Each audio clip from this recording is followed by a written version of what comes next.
going on, y'all? Better late than never. That's what I say. Y'all gonna have to forgive me as I watch this plane shoot up on the airway. Y'all already know what time it is. I got the black V-neck on.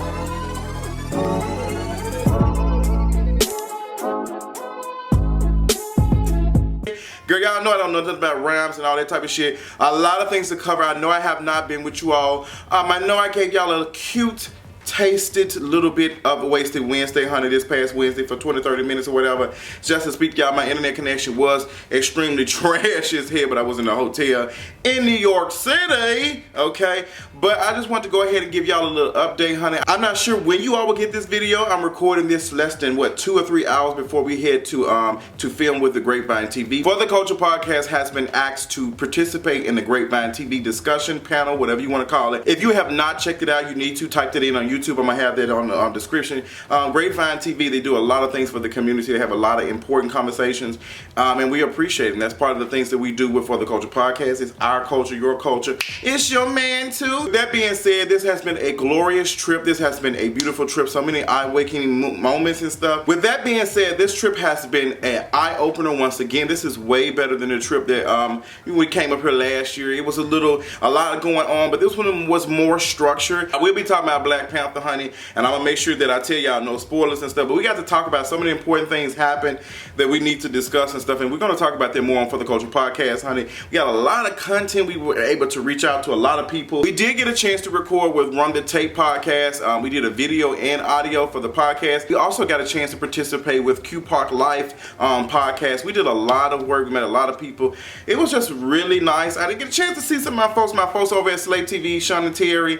They're very busy. I'm probably not gonna get a chance to see them, but so far it's been a movement, and I've been just enjoying the energy. But y'all don't care about that. Let's get into some of the things that's been going on this week. I know it's still Black History Month. We've been talking about Black history. We've been talking about Black people, Black things that are going on, Black struggle, all that type of stuff, honey. And one of the things that came to my eye this week was Viola Davis. Viola Davis was on the panel. I think she was on the panel by herself, and she was answering questions, and she referred to people calling her the Black Meryl Streep, and she said, hey, if you're gonna call me the Black Meryl Streep, you need to pay me. And she says all these, these people that reach out to these films and these labels, or whoever you want to call it, these directors, say, oh, I really want to have you. I really want to work with you. I'm one of a kind, but you're not paying me the same as this person. Like, what's the tea? And we've been talking about that with Monique. No matter how you want to slice and dice it and how much you don't like her, Monique's conversations is the same as Viola Davis. And we have to be careful when we talk about somebody's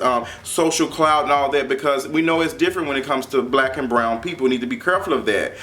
So Viola Davis just spit some jewels. She just said, as hard as I work and all the work I do, sometimes I don't feel like I'm getting paid what I should be. She said she's been on Broadway, and you can check out the video on kingareese.com. She said she's been on Broadway. She said off Broadway, she's done this and that. She's been on TV. She's been in film. She has a long career. She's been doing it for, 30 years? She said she has a Tony, she has Oscar, she has this. So, girl, if, I'm comparable to Meryl Streep, why am I not getting the coins? And I feel like that's an important conversation. I'm glad that she was not scared or hesitant to talk about it in front of that white woman. It's important. Like, girl, y'all need to use y'all privilege and stuff to check these folks and get it together. And it's important that we have these conversations and stuff. And I felt for her, because, like, somebody like Viola Davis, who's always been like, oh my gosh, like, we love her, but not to actually feel the love. But here it is a difficult thing. But I'm glad she got those words out her mouth, and she let that, be heard. And I hope the words really do touch and agree with some of these folks' spirit to, like, get their shit together. Like, pay these women their worth. Pay them the coin that they deserve for the work they have done and who they are. Like, I don't understand that. But Viola Davis, we appreciate you, boo. Our girl Wendy Williams has taken the week off. She says she's feeling flu-ish, not the flu. Wendy Williams, I've already, been telling y'all that I think that there's something seriously wrong with Wendy Williams. You all know that she fell out during the Halloween special last year. She put it to, I had heat exhaustion. I wasn't feeling good because I was hot in my costume and overheated. We can all be honest and say that Wendy Williams is not, and I just don't see it. Me personally, even when she did the video and she posted on Instagram, she said, she was feeling flu-ish, and you can check that out as well on kingareese.com. When they posted the video on Instagram, the video was very grainy, and I'm just like, why couldn't it be a better quality video? I think they purposely did this so we can see how probably bad she probably looked at that moment. But she's not feeling well, but I think it's a lot of stress. I think Wendy Williams is dealing with some stuff, and I think she's just not being honest, and there's nothing wrong with that. Like, just be honest, girl. Check your health, check your credit, check everything. You need to do that.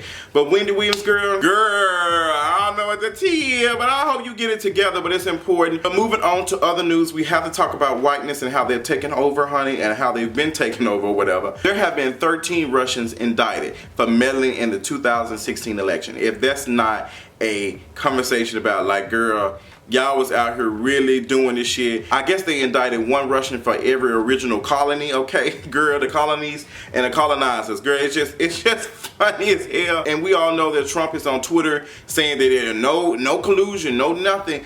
But we can honestly say at this point, and several other people have said it, that we know that the Russians actually influenced the election, and they probably, well, more than likely they did. It worked. It worked. They just said that, you know, they had people targeting Maxine Waters, using Russian bots and stuff, pretending like they were black activists. They had people that they changed the conversation.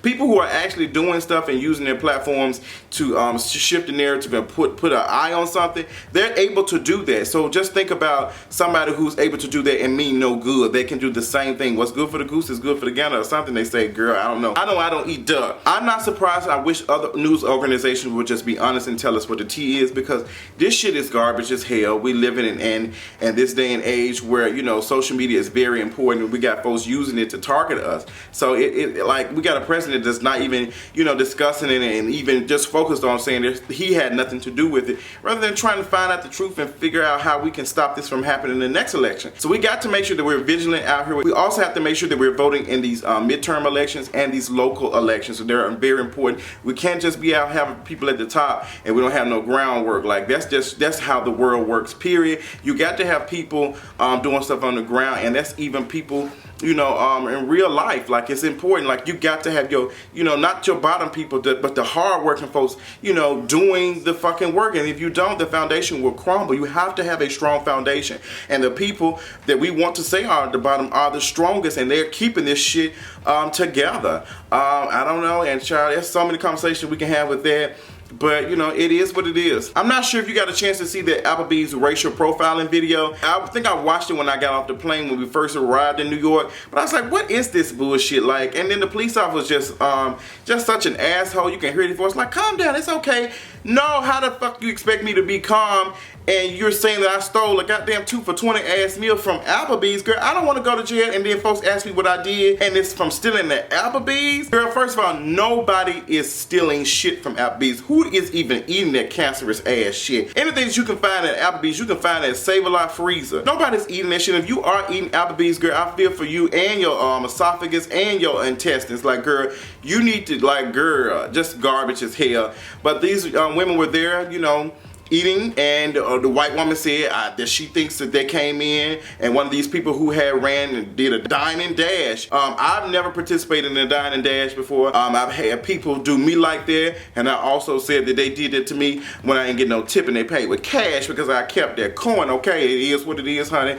Struggling servers have to do what they got to do to make the damn money. I don't give a damn. Fuck these companies out here making millions of goddamn dollars. Folks at the very top getting paid $2 million for sharpening pencils and shit. But the whole situation was just way too much. She really didn't have any evidence, and the police officer just doing like, girl, what do you want? What do you expect me to do? Like, and that's not no situation that you even take it that serious. You just say, hey, we can't serve you. I would rather for her to say that than try to call the police, because you don't have any proof. And like, unless it was like some real money, you just wasted this police officer's time with something, a $40 goddamn meal. You wasted this police officer's time for a $40 fucking meal that your company already has shit planned in case something like that happens. Y'all don't think these companies know that they're gonna lose a certain amount of money and shit? They know that. They put that shit, like, it's all in their stuff. Like, girl, we expect a certain amount of people to do this and that. These companies always have that shit lined out. That's why they're able to survive, because they planning for the worst and shit and the best, and they making the best money off these situations and shit. So she was just being extra petty. She was, and I think it was racially profiled. She was racially profiling those black women. And y'all know that the white women think that we all look alike and shit, and I just cannot deal with it. So Laura Ingraham salty, no lip having ass ass had a lot to say about what LeBron James said on his black ass platform. LeBron James gave his opinions on Trump's presidency. So her no lip having ass had the nerve to tell, the audacity to tell LeBron James what he needs to do. He needs to focus on dribbling the ball and keep out this political commentary. So since when do I always find it fascinating that these white women can say shit like this, and it'd be untrue, and it's really an opinion. But when a black woman says something like this and says that Trump is a racist and he's a white nationalist, which he has shown us, they are reprimanded and they are suspended for a week. I don't get it. But nothing's going to happen to her, because even when LeBron James said he's not going to be quiet, he's going to keep talking about it, she responded and said, oh, you can come on my show anytime. That's not the point. What you said is stupid. You white folks are so busy worried about what a black man is saying. Y'all don't even understand that these white folks finna take over y'all white asses, okay? Russia is fucking meddling in elections and shit. Y'all got a goddamn president that can't fucking articulate a full goddamn sentence without fucking reading from a goddamn teleprompter. You have one of the most dumbest fucking presidents we have ever seen. He is inarticulate. He is very stupid. He can't do anything. He can't even walk straight. Like, he can't walk straight. He can't even form a sentence straight. The words that he used are on the 7th or 8th grade level, to be honest. And then this woman had the nerve to say, well, he just needs to keep the commentary to himself. He needs to dribble the ball. No, we need to all be talking about this. Just like your white ass is over here talking about it, we gonna talk about it too. And if you have a problem, and then the fact that he did it on his own platform, okay? You working for somebody. He did this on his own platform. Girl, shut your mouth. See, this is the shit I be talking about. And we got all this stuff going on, all these indictments, all these Russian officials being called out for meddling in the election, all this white mayonnaise ass on mayonnaise crime, and white folks are worried about a black person giving their opinions on how they feel about a president that is garbage as fuck. Like, girl, you stupid. Are you stupid? Like, y'all got way more shit to be worried about than what a black ass man is saying. It was just stupid, but I'm not surprised. LeBron James graduating or not graduating is not important. I don't understand why people use it as shot, and that was racist for her to even say that, like, shut your mouth, we don't want to hear your shit. Well, apparently we do, because he has his own platform he's built for him to talk about it, so I don't see what the issue is. And when she said, must they run their mouths, we knew exactly who she was talking about. We knew exactly who and what she was talking about when she said that. But y'all hide behind these certain type of words, girl. We calling y'all out on y'all bullshit. And the nerve for you to form these opinions out your no lip having ass. You can't say that the people voted for him to be the coach, because the people voted for Hillary Clinton. If you look at the people, the Electoral College voted for Trump to be the president. The people voted for another person, okay? A white woman, okay? Y'all got your own conflicting issues going on. Worry about that shit. But you white women are cut off y'all goddamn arm as long as a white man can slap y'all with it. So that's what the tea is. So let's end all this mayo shit. But let's stop talking about these copy machines and these fax machines and this empty white ass paper. Let's talk about some blackity black shit. Now, this is going to be my non-spoiler review for right now, and then towards the end I'm going to get into a little bit. So I'm going to give y'all a piece, honey, before the folks who haven't seen it yet. Whenever this video came out, y'all should have been seeing it by now. A couple of questions, and we will continue this conversation on the podcast Tuesday for the Culture Podcast on fortheculturepodcast.com. But the movie, the visuals, everything. I was not bored within the first 30-40 minutes, and I feel like some movies be trying to pick up and they be trying to, okay, let's do this and that, and it be boring introduction. I did not fall asleep, because sometimes my ass, considering the day that we had, I thought I was going to fall asleep. But we went to go see the movie at 1 o'clock that morning. We had already had a long day of talking, running our mouths and stuff. Then we get there and we watching it, and it was in Manhattan. We went to go see it in Manhattan. So we're getting ready to go see fucking Wakanda. Okay, I'm in Wakanda, bitch. I am Wakanda right now. Okay, I'm the purple hoe, bitch, on purple lean, bitch, okay? We finna pooch to the motherfucking movie in a white hotel, shaking shit up. And it was kind of, the movie theater wasn't as packed. That was because it was 1 o'clock. And I really honestly wanted to see the movie by myself, like not around some of y'all folks, okay? Because y'all ass is loud as hell, giving commentary. But on our way there, we did see a lot of black people dressed up in, African attire or whatever, garments and stuff. It was nice to see that. Me, Adrian, and QPOC Life did have a conversation about How are we appropriating culture? How do these people feel who, you know, these are stuff that they wear for their events. How do they feel about us wearing this for a movie? And that we'll be continuing that conversation on the podcast Tuesday, because I don't want to get into that too much. But it was cute to see people so excited about it and, you know, doing that version of cosplay or whatever. You don't know what cosplay is. It means, you know, I think it kind of means like dressing up like a character in a movie or something. The white folks do it all the time for Star Wars and other fucking mayonnaise ass content. But it's cute. I've never did that shit. I'm a boring ass individual. But I probably will dress up for something for Halloween. But overall, the movie, the visuals, like I said, were great. I like the storyline, how they told the story from beginning to ending, just made me more interested in what Black Panther had to offer. Who is he? And like conflict, internal conflict. You know, you disagreeing with your parents, like you're not feeling that, like it was important for this story to be told, and it was important for us to see it, and it just made all of us feel a certain type of way. I got chills watching the soundtrack. I did not try to listen to before the movie. When I heard the soundtrack throughout the movie, I knew that it was Blackly Black. I can really tell that this was some black ass content being made. I can tell that there was not a white man's hand as much, because I feel like it still was a little bit, but his hand didn't play a big part of all the production, and I loved it, and it came off authentic. That's important when we're trying to tell black stories, that we keep the folks telling the stories black. You can't have a white person telling a black person's story. It just does not work like that. Now, let's get into the spoilers. I am cosplaying as probably two people.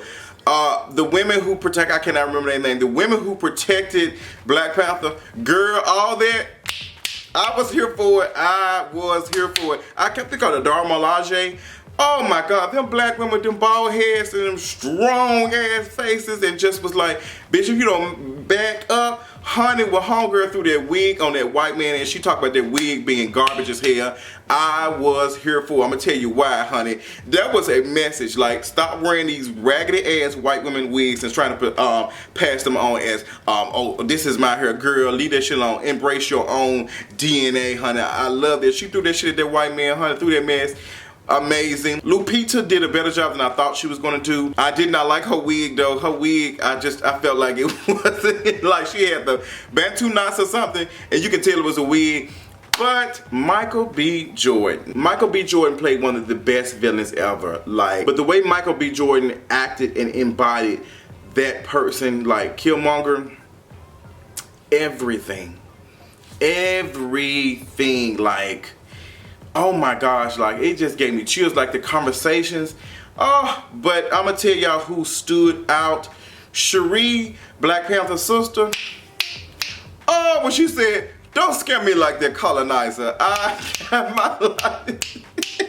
love the jokes that were not forced, but they just kind of like, you know, black folk got this swag and this presence about themselves, and you can feel it in it, and it was truly for the culture. It was truly the culture. It was just funny. It was naturally funny. It was not forced, like, oh, you gotta have a punchline here. It just was smooth. And it also started a conversation of what if Africa did come back and come get their people. Was Killmonger wrong for thinking like that? Like, it's a lot of things, and I cannot get into all of it in this video. I will be talking about a little bit more with Adrian on the podcast coming up this Tuesday. So be expecting a longer episode of this podcast coming up Tuesday, because we're going to really be delivering it to y'all ass. With that being said, I truly enjoyed this trip. The trip is not over. I'm about to head over to Miss New Jersey. Well, we in New Jersey now, but I'm going to head over to the place where we're filming at. I'm going to get my outfits and pieces together so I can make sure I'm looking really good on Grapevine, whatever, when they putting this stuff up. I cannot wait till y'all see it. I'm just so nervous. I'm nervous, but I'm excited. And I think once I get there, I'll be on autopilot. But all this experience was just needed. And I just appreciate you all for like just supporting us through wherever we're doing. I just appreciate you all supporting me. And I appreciate the people such as my friend Dwayne. And I appreciate my other friends such as Miss Kelly. Just helping me and just pushing me forward to do great things. And I would have never expected in 2018 that I'll be doing something like this. This is important. I've been watching Grapevine for almost like a year now. And to be on their platform talking about issues that, you know, I love makes me happy. So yeah, so I love y'all so much. Y'all have a wonderful evening, afternoon, morning, whenever y'all receiving it. Make sure you're going to kingareads.com to get all the video footage, honey, because you know that's where it is. If you're not following me on social media, you don't know what the fuck I'm doing, girl. You need to be following me on social media. All this shit is in the description. But if you're looking for videos and reviews or anything, make sure you're checking out kingareads.com because that's where they are first, okay? I ain't putting that shit on this YouTube like that, girl. Do I look like a YouTube content creator or do I look like a content creator, honey? Get it together. I love y'all. Y'all have a wonderful evening, and I'll talk y'all later on tonight. Bye. Ah, silly bitch.